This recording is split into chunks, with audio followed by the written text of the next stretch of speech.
Hi, folks. So now that you've heard from Sandia about the different types of migration of Java applications into Bluemix, and she's already talked at length about application replatforming and application modernization and the different issues that are involved in those two types of migration. What I'm going to talk about in this next section is I'm going to look at the whole process of application re-envisioning and really discuss more about what it means to be building applications that are more cloud-centric. And in a lot of cases, for what we're looking at, that's going to be rebuilding an application. You can always hope that you can harvest some of your existing code, but what we're really going to be talking about are some processes for developing architectures for your applications that are going to be really and truly cloud-centric. Let's start talking about what it means to be a cloud-centric Bluemix application. Now, one of the things about Bluemix applications is that in the end, it is a set of runtimes, and you can run almost anything on those runtimes that you want. So it is entirely possible to take unchanged applications and in many cases run them on Bluemix. But that's not the way that most native Bluemix applications are written. See, native Bluemix applications are written to be what's called born on the cloud. That means that they follow a set of architectural principles that I want to take you through here for the next few minutes. The first of those architectural principles is that they're built using a microservices architecture, and we'll go into more details about what that means later on in the talk. The second is that the teams that build these applications follow DevOps principles, in particular principles like continuous integration and continuous deployment, taking advantage of a lot of the facilities that Bluemix provides.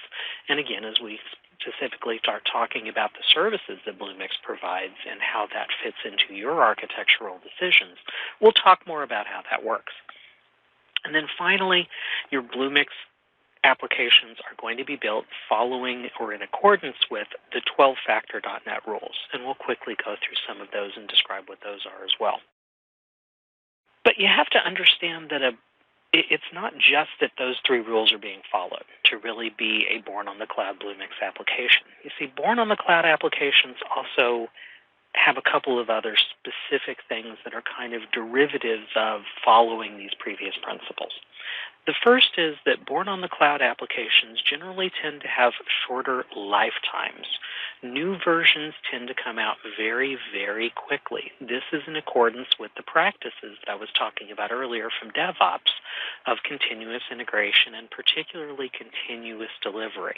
And when we start talking about the dependence of your application upon different runtimes and different services, you're going to see why this is necessary.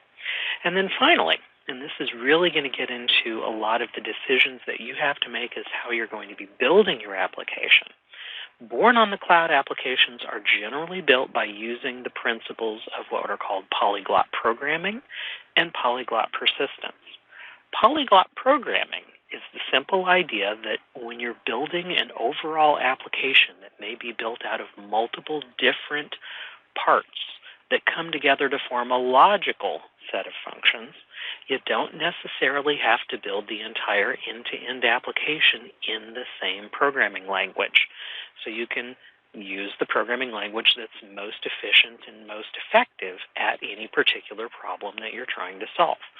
Likewise, the notion of polyglot persistence is that you don't have to store all of your data in the same format and in the same way. You may be able to use SQL databases for the things that they are best at, but you also might be able to take advantage of things like NoSQL databases for things that they're better at as well. So if this is the sort of general overview of what we're looking at, I want to start going into some of the details as we start looking at the next few slides. So let's go ahead and move on. And the thing I want to begin with, as we begin looking at these questions of what it means to build architectures of applications that are going to be running on Bluemix, is I want to draw an analogy. And this analogy is one that hopefully pretty much everyone should be familiar with and should be cross-culturally applicable, because I've talked to this analogy in many different countries and in many different cultures and situations, and everyone kind of gets the idea. But it works like this. See, if you're experienced in cooking, even just a little bit, then you'll notice something very quickly, is that an experienced cook doesn't slavishly follow a recipe line by line by line. You see, usually what happens is that after you've been cooking for a few years, you start to realize that recipes are general guidelines for coming out with an outcome of a general type of thing that you're trying to build. Well, let me give a couple of examples of what I mean there, okay? Let's say that you want to build a pizza, okay? Pizzas are easy to understand. Pretty much everyone in the world is at least familiar with the idea of what a pizza is. A pizza is crust, sauce, and then usually cheese.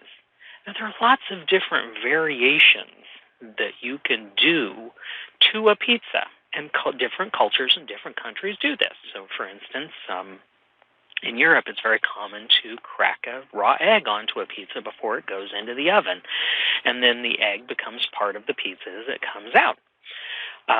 In other countries like Japan, there are many other different types of toppings that are very popular. For instance, both squid and sweet corn are very popular pizza toppings in Japan. Now, on the other hand, if I suggested either of these things to a lot of my friends in the United States, they would immediately turn up their noses with disgust at these ideas because that doesn't match what their definition of a pizza is. Well, similarly, if I'm talking about a general idea of something like noodle soup, every different culture and every different person has different ideas of kind of what noodle soup means to them. So if you're an American, that may mean Campbell's chicken noodle soup out of a can. On the other hand, if you're from different parts of China, you may have different types of noodle soup in mind that may have long noodles or may have thin noodles or thick noodles or short noodles, may have pork stock, may have beef stock, may just have tofu in it. There's lots of different possibilities for different countries and different cultures. But in the end, they're all noodle soup. Just like in the end, with all the different things you can do on a pizza, it's still a pizza.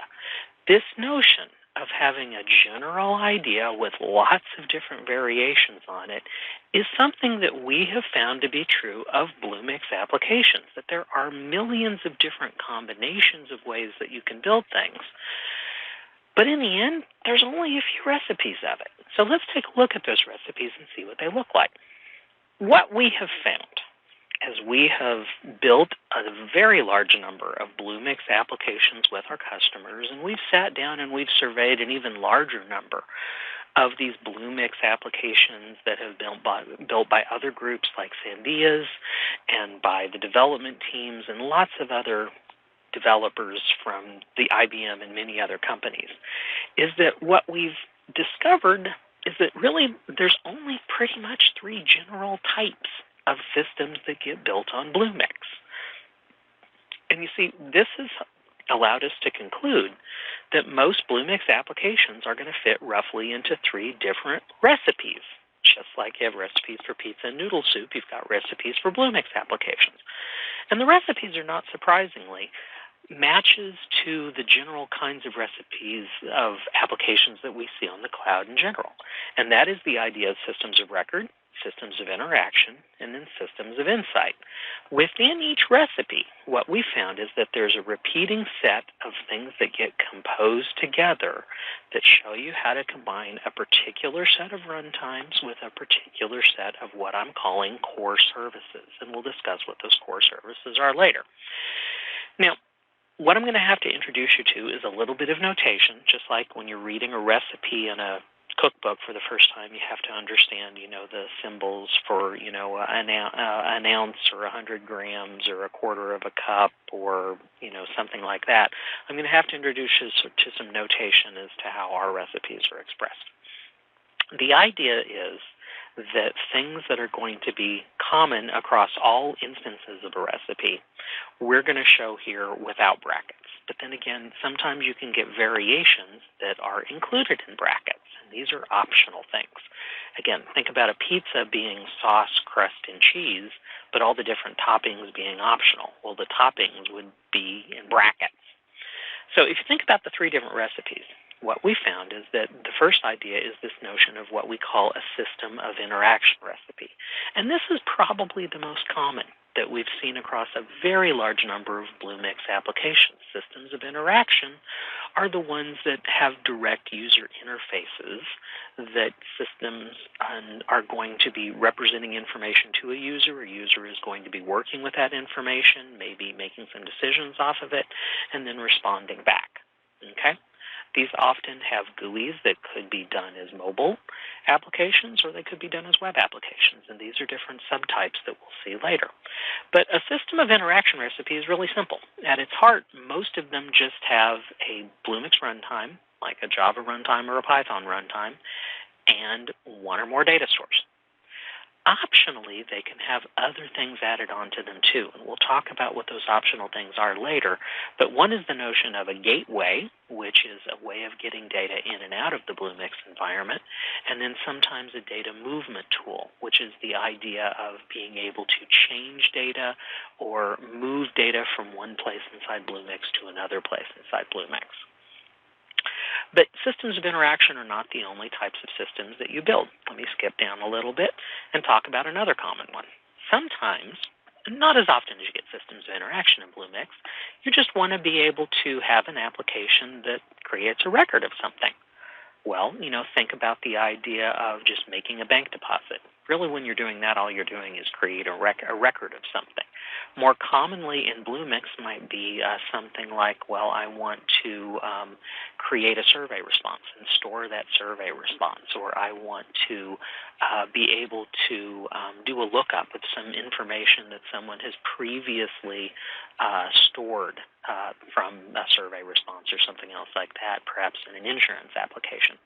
Well, this is the basic idea behind a system of record. And again, system of records have runtimes and data stores, and they may optionally have gateways depending upon if it has to get information into or out of, let's say, an enterprise data store. And then finally, there's the middle one, which is the notion of a system of insight. A system of insight is a way of looking at data and then being able to derive other information from that data that's not directly held in the data itself. Now, that's a little complex, but if you think about some of the applications of this will immediately become clear. Let's say that one of the things that you want to be able to do is just be able to pull up a report on all of the different responses to a particular survey that someone has done. You want to see what the most popular response is. You want to see how responses vary by a person's age or a person's zip code.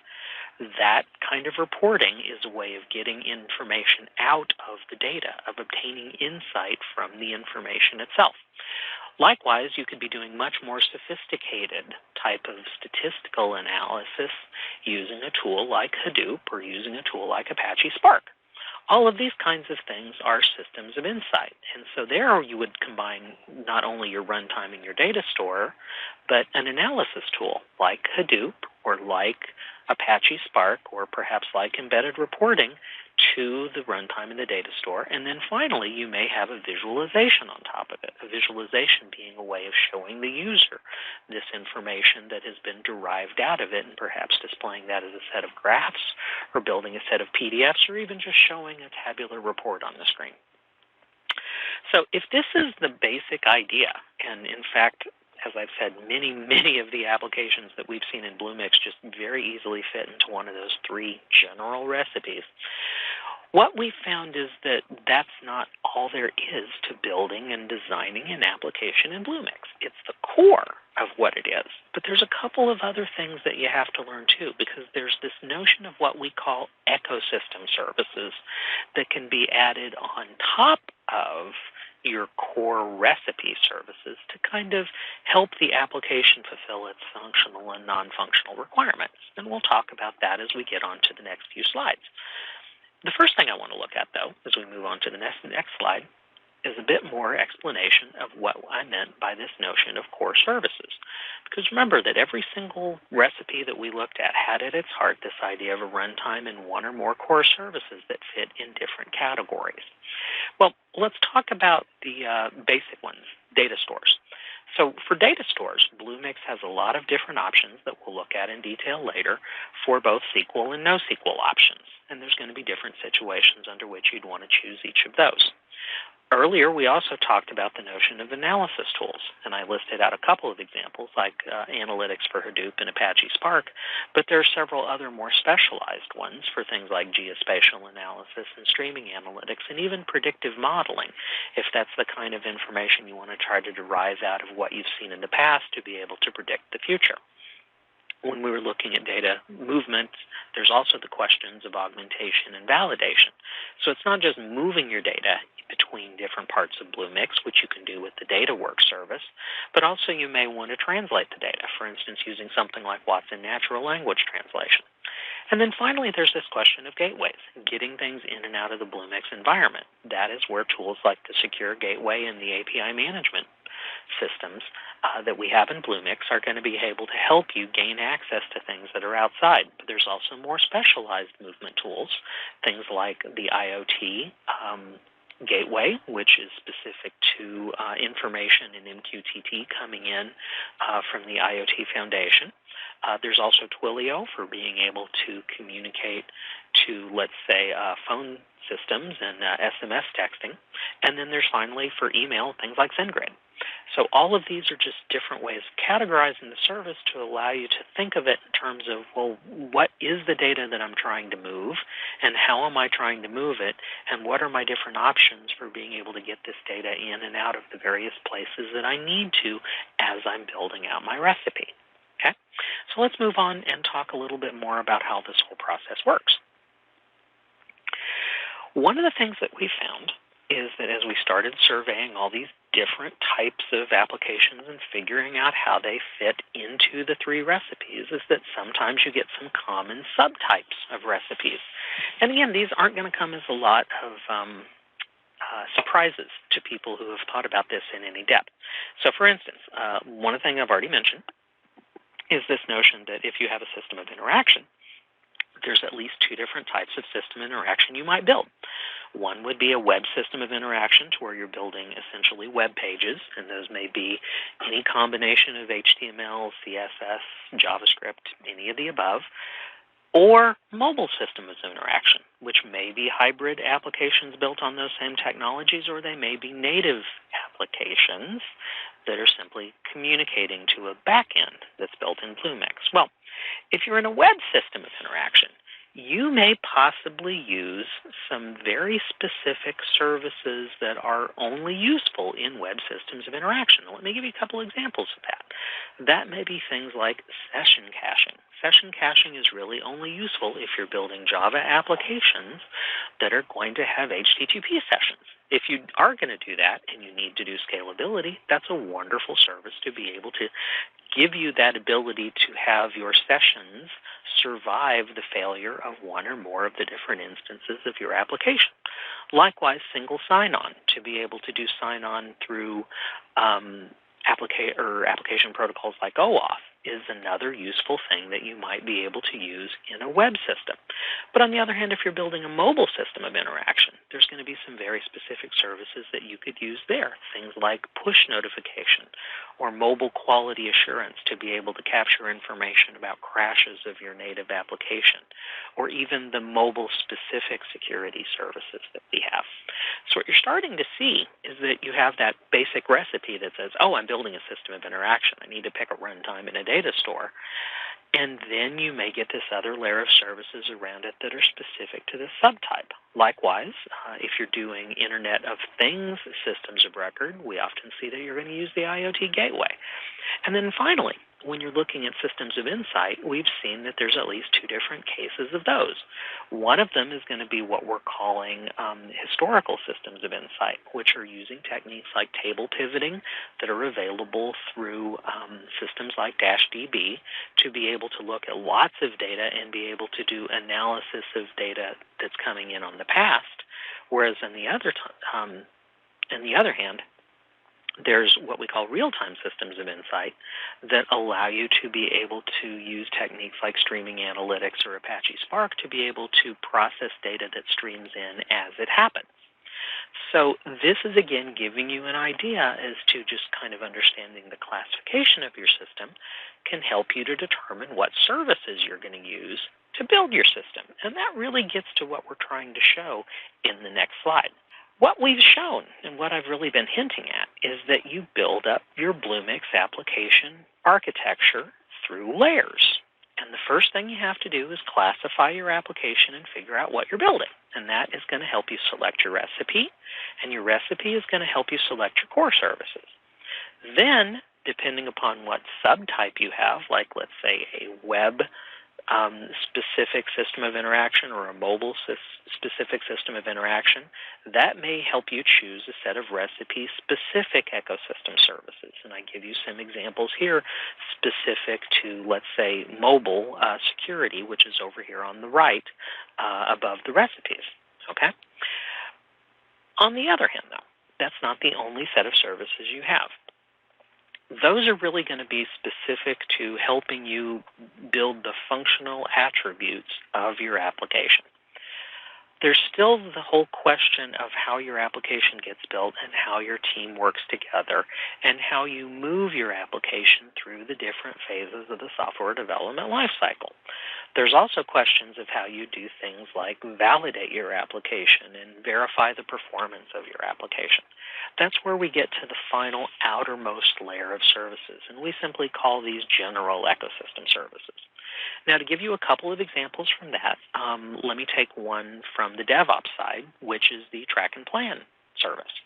Track and plan really doesn't change the code of your application at all, and in fact, it doesn't even directly interface with the code of your application at all.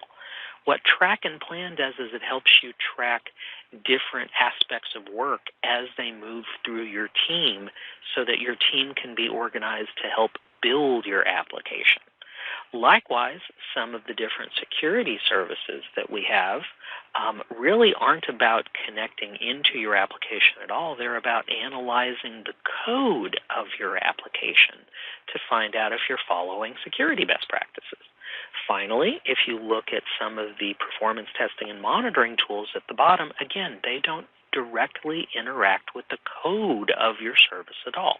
But on the other hand, they may interact with the runtimes that your services are using to obtain things like logs and monitoring information, or if you're talking about a service like BlazeMeter, to be able to drive traffic into your system for a performance test that you would then monitor the results of using a tool, a service like monitoring and analytics.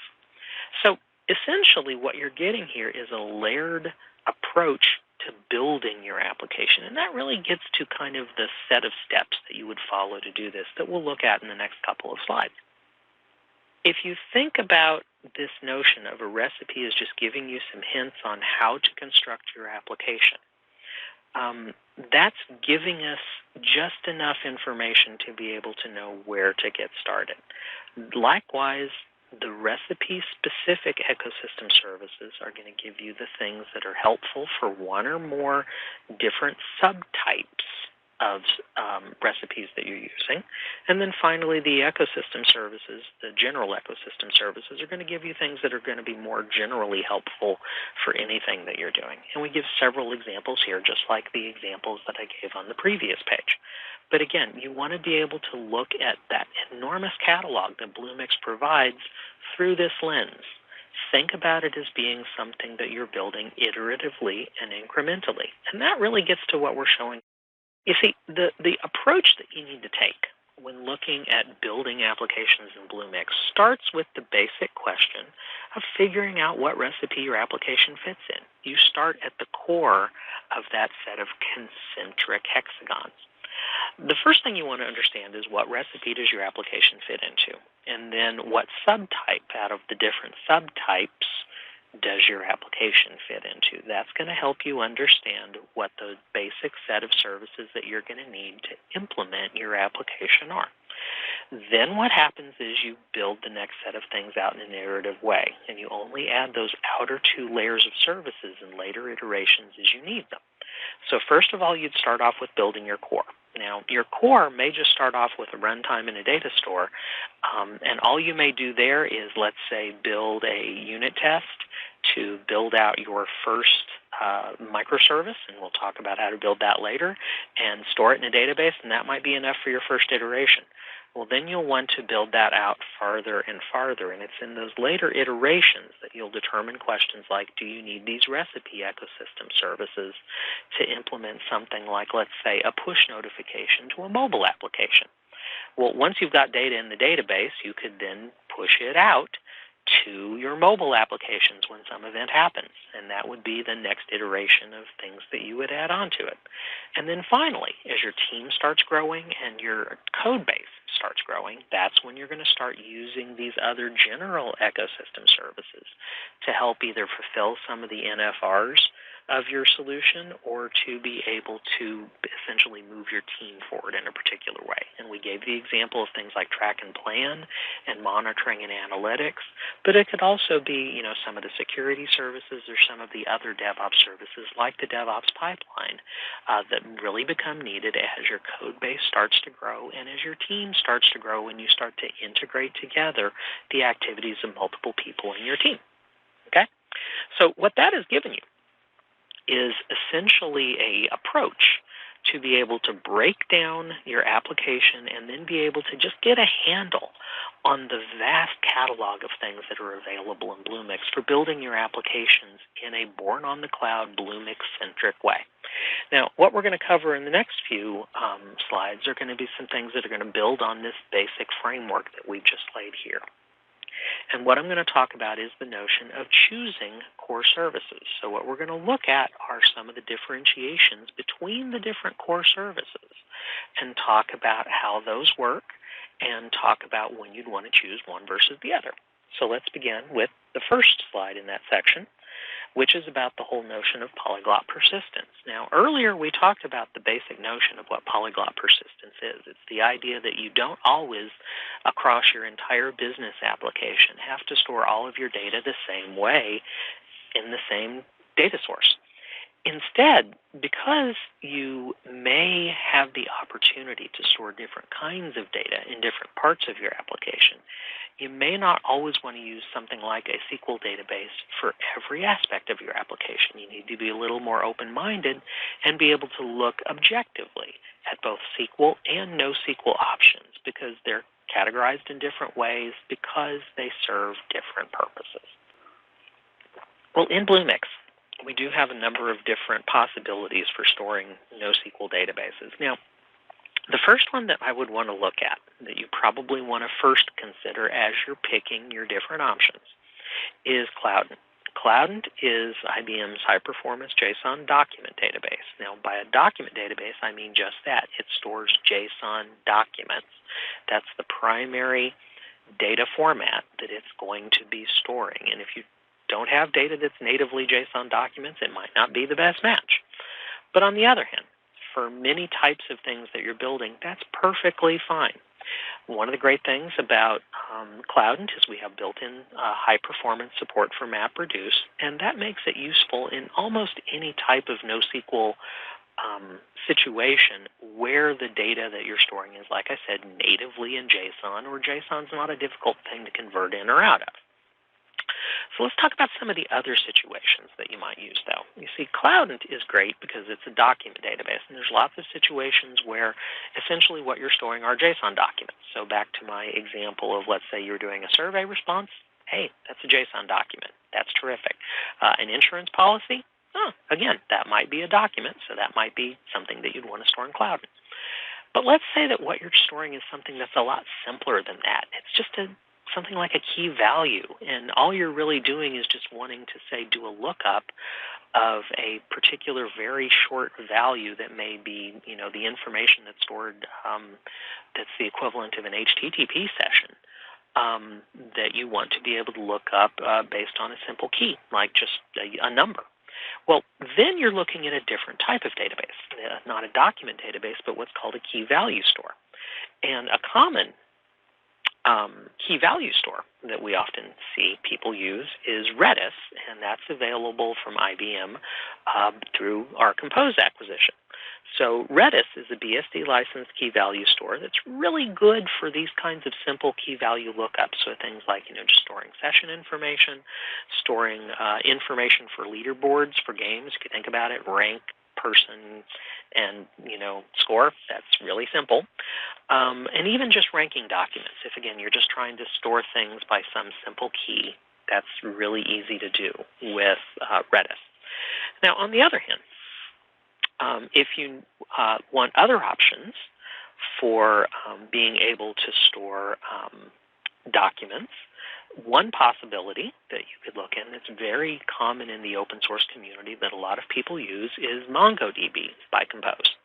And so MongoDB is really particularly good for things like log data and things like product data management and content management, where you're storing these more kind of complex objects that you want to be able to do searches on. And so it's an excellent option for that. Now, there are other options that you have too. There's Redis Cloud and MongoLab that give you third-party Redis and hosting services and Mongo hosting services. But then finally, one of the new ones that we've got that's still in the experimental stage is a graph data store. Let's say that what you're trying to do isn't a document or it isn't a key value store, but it's naturally represented as a graph, like a social network. Well, it turns out that the Apache Tinkerpop project is devoted to being able to build high-performance graph databases like that. And our implementation of that is first surfacing as the graph data store in the experimental section of Bluemix. We wouldn't recommend it for production yet, but if you're getting ready to start ramping up and still exploring things, it's a good place to start. All right? So if these are your NoSQL options, then what are your other options that you have? Well, let's look at the next slide and talk a little bit about how those work. See, even though we've been talking a lot about NoSQL, because it is in many cases the flavor of the month that everyone wants to start with now, SQL as a technology is still something that's extremely valuable for a lot of different data storage situations. And so, especially where you need to be able to do things like unexpected queries, to where you want to be able to store your data in such a way that anyone can come up with the most bizarre query at any time and be able to run it on your data and get an answer back that's meaningful. That's really where SQL databases still shine. And so the SQL database options that we have are going to vary by not only their functionality, but particularly by the amount of scaling and multi-tenancy that they support. The first two that I would say are probably going to be the ones that you'll want to look at immediately are the SQL database service that provides a DB2 database, not a full DB2 instance, but a DB2 database that's unique to a space and is very good for low-volume applications. So again, if you want to be able to do something that's not going to have a huge amount of traffic, then the SQL database is a good place to start and may actually just meet all your needs. But on the other hand, if you do need to be able to do something that's much more scalable, and you can scale up to enterprise sizes, enterprise performances, that's where you have the DB2 on cloud service. Now, it may be true that you may not want to use DB2. You may want to use one of the other database options as well. Well, that's fine. We give PostgreSQL on Compose, and if you wanted to use a third-party tool, you could use Elephant SQL, which also gives you an implementation of Postgres. Likewise, ClearDB and the experimental MySQL service both give you implementations of MySQL. Because in the end, what we found is that much more so than the technical differentiations between the different SQL options, like MySQL and Postgres and DB2, it really comes down to just what teams are familiar with and what their DBAs prefer. And so in Bluemix, we've tried to cover all of your bases and to give you different options for each of the different situations that you might find yourself so that you can choose the right DB2 option or the right Postgres option or the right MySQL option for your particular case. All right? So if those are the data storage options, and I know we spend a lot of time on those, but those are going to be at the core of most of your applications, let's look at some of the other options that you have for some of the other core categorizations. So let's move on to the next slide and talk about this notion of storing data temporarily. Now, when you're talking about a NoSQL database, a lot of times what you are talking about is something that's storing data permanently. But a lot of times you just have data that you need to just be able to store very short periods of time. You're not going to need it for a long period of time. In that kind of situation, a caching service of some sort is really what you're going to be looking for. And there's different caching services that we provide, so let me just briefly describe what each of those are. Earlier, when I was describing the web systems of interaction, I talked about one that's specific to Java, which is the session cache service, which implements the JEE session API and works specifically with the Liberty build pack. Now, on the other hand, if you want a more generic data caching service, we provide that with the data cache service, and that gives you a very quick, very highly available key value cache that has APIs for both Java and Node, and also just has a generic REST API. On the other hand, if you want to do an open source option, you can do that using the memcached service that is a simple distributed key value cache that uses the widely available memcached APIs. Now, again, you want to make a distinction between the two options that I've looked at earlier, your SQL and NoSQL options for permanent storage, and these systems. These are not meant to be systems of record. These are meant to just host data for a very short period of time, access it very quickly, but it does need to still live in a system of record. Remember that a cache is not a database, and you should not be treating your caches as databases. All right? So if that's the ones about storing data, let's look at the other things you can do with data. One of the other situations you're going to find yourself in is, let's say that we're building a system of record, and that system of record is going to be able to have to process some data that comes in directly through a set of REST interfaces, but also may independently be getting some other data that comes in asynchronously. It doesn't happen synchronously the way REST does. It may be coming in through some other channel and may just need to be posted every once in a while. Well, that's when you need the ability to have communication between different pieces of your business application. So commonly, when we're building websites like retail websites, you may need to be able to bring back an immediate response to a user, whereas the processing of something, especially if it involves actually shipping a physical object from one place to another, may be something that takes much longer than a person is willing to wait for. Well, again, processing an order is something that could take a long time, and you would want to submit that asynchronously. Just bring back an immediate response that the thing has been placed into the queue, and then process the queue physically later. Now, there are at least 3 different options that we have for queuing types of problems that can be solved in Bluemix. The first that I'm going to recommend is MQLite. MQLite is a fully featured AMQP-based messaging engine with clients for Java, Node, Ruby, and Python. It is our premier solution in this space, and it's probably the best, easiest one for you to use. If, on the other hand, you're already familiar with existing AMQP-based APIs like the Rabbit APIs, you can use those too. Cloud AMQP hosts the open-source RabbitMQ messaging engine, and there's also an experimental RabbitMQ service that's available from Bluemix Labs. Now, again, all of these are simply about introducing the notion of asynchronicity into your application. I don't want you to confuse these for enterprise messaging solutions. You still would need to use an enterprise messaging solution like MQ Series, perhaps through a bridge like the Bluemix Secure Gateway for that kind of connection into your enterprise. So again, these are all internal to Bluemix and not about connecting between things that are inside Bluemix and things that are outside Bluemix. Okay? So let's move on to the next section and talk about these different types of gateways that we have for communicating between what is inside Bluemix and what is outside Bluemix. Now, the first one that I wanted to mention is, again, the last one that I cover here on the list, which is the Secure Gateway. What the Secure Gateway service allows you to do is to open up a secure portal between resources that are behind your corporate firewall and things that run inside Bluemix, and it's very limited in its scope. It only allows you to connect very specific things that are behind your firewall, and it's built using a set of different IBM technologies that we've had around for a very long time. It can be done based on the data power appliance that you may have running in your corporation, or maybe based on a Docker or VM solution that we have that you can also host into your enterprise, but it's all based on a secure tunneling technology that is, again, very limited in scope and what it can connect to and how it can allow those connections to come through. That is probably the best option for being able to do something like connecting to an enterprise data source. There are other options you have, though. If you want to, again, bridge into communications that use voice and SMS, that is exactly what Twilio would be for. If you want to send and receive MQTT messages through the Internet of Things Foundation, that is what IoT platform would allow you to do. And then we've already talked about SendGrid and using it as a gateway to be able to bridge email back and forth between your applications and your email infrastructure.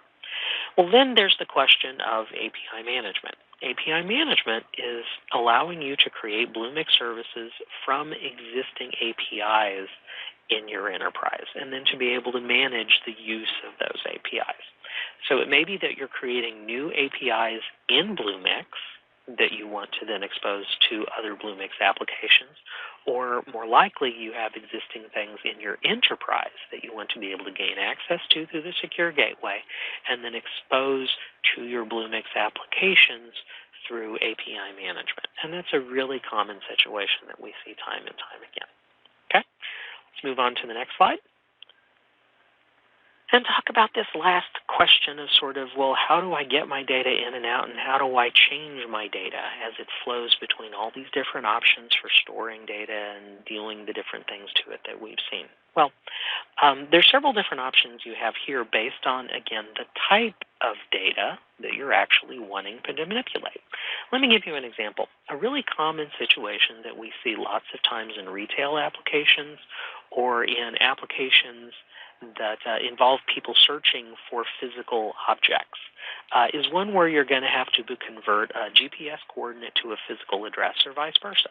Well, that's where the Pitney Bowes geocoding and reverse geocoding services come in. Now, on the other hand, if it's actually a physical bulk data load you need to be able to move, let's say you want to be able to move data out of Cloudant and into DB2 or vice versa.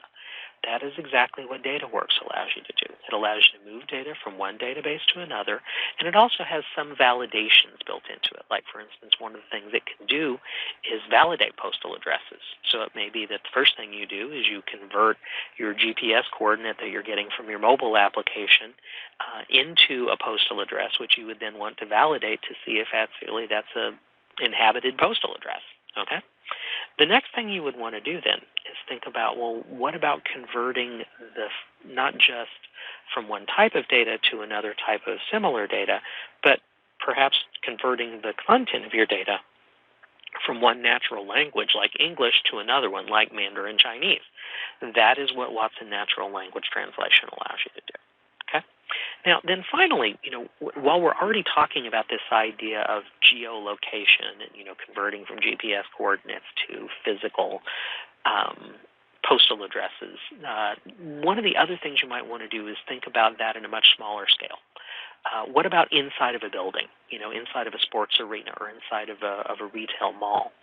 That is what Presence Insight allows you to do. It allows you to geolocate a device inside a very small bounded region like that, and then allows you to write your applications to provide that user with venue-specific information based upon where they are.